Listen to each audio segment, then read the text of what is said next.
Hi friends, I'm playing around with some creative ways to be able to offer you helpful content and in a way that might be convenient for you. So I wanted to share this article via video in addition to reading so you have the option. And although I don't know exactly what you're going through right now in life, based on what I've been experiencing and the many people I've talked to, my guess is you might be feeling some level of angst, exhaustion, and impatience right now. Am I right? And whether or not you're feeling those things, what I'm about to share with you will be helpful either way.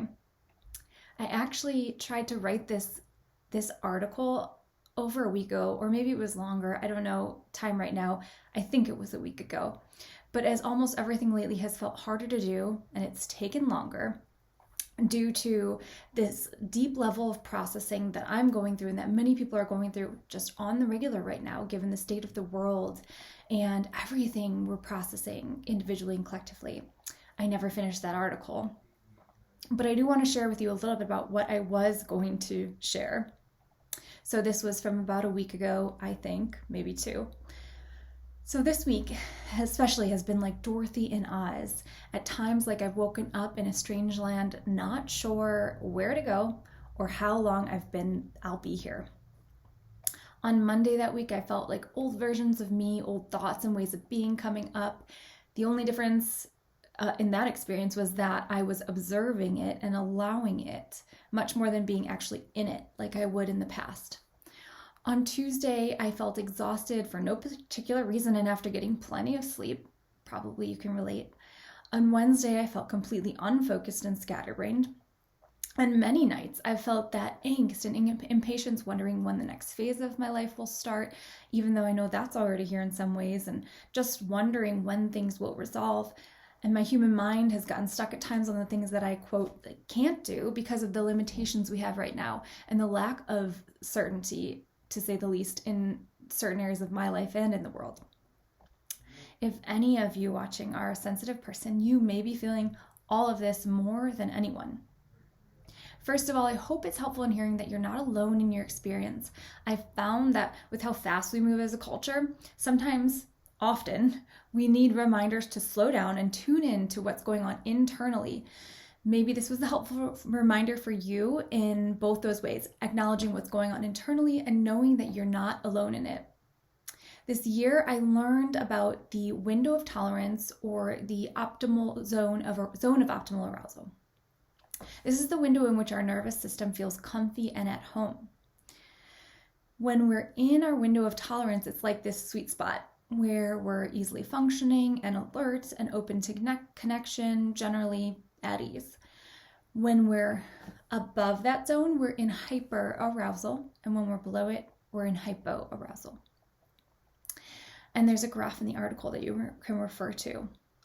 As a sensitive person, it's more likely that your window of tolerance, your zone of optimal arousal, is much more narrow than others. So the horizontal lines in the graph, instead of being here, they might be here. So there's less of that space that feels optimal for your nervous system.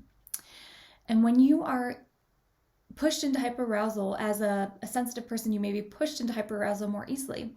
And that can lead to agitation, angstiness, feeling scattered and on edge.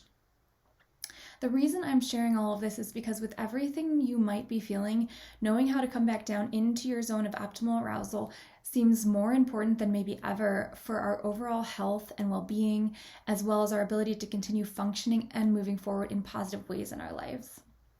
Bringing ourselves back into our optimal window is called regulating. So maybe you've heard that term before. This can be done alone, which is self-regulation, or with others, co-regulation. You can think of it like when a gong gets struck and it's vibrating, that's our nervous system in an arousal state. Our nervous system has been stimulated and it is operating in that aroused vibration. And so when the gong slowly comes back to the silence or stillness, that's our nervous system regulating. And so here are some signs, some ways hyperarousal looks. Fight or flight, feeling overwhelmed, anxious, irritable, highly stressed. You might have a higher heart rate, shallow breathing and or shorter, quicker breaths, or feeling like you want to jump out of your body. And here are some things you can do that might help you if you are in this hyperarousal state. So self-regulation could look like listening to soft music, taking deep breaths, yoga, taking a walk, standing on the grass barefoot. I love that one. 10 minutes amongst the trees, being by a body of water. Co-regulation might look like asking for a hug, phoning a friend, and asking if they can be supportive in that time, or holding or petting your pet. Basically, anything that feels calming and grounding will work to regulate from hyperarousal into your optimal zone of arousal. When we've been in hyperarousal for too long, we may shift into hypoarousal and actually swing down below our window of tolerance. Hyperarousal or hypoarousal can look like freeze or immobilization, being zoned out, spacey, feeling shut down, sluggish, feeling collapsed, dissociating even. So some ideas to help regulate. You can do jumping jacks, push-ups, dancing, brisk walking. You can do stretching. Basically anything that gets your energy moving and shifts your state. Sometimes even just shifting the position you're sitting in, just like that, can help bring you from hypoarousal back up into your window of tolerance. And my favorite part is that none of these are necessarily hard or take very long to do. And just as a caveat, none of this is meant to be done obsessively where you're just constantly checking in on how you're feeling, how's my nervous system.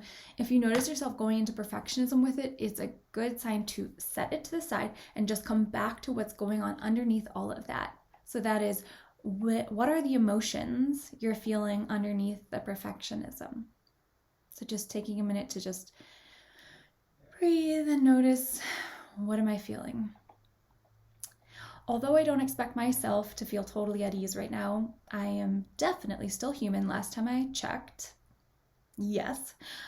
I do know that I can take care of myself throughout the day and support myself in navigating life with a bit of grace, surrender, and even some calm amongst the storm.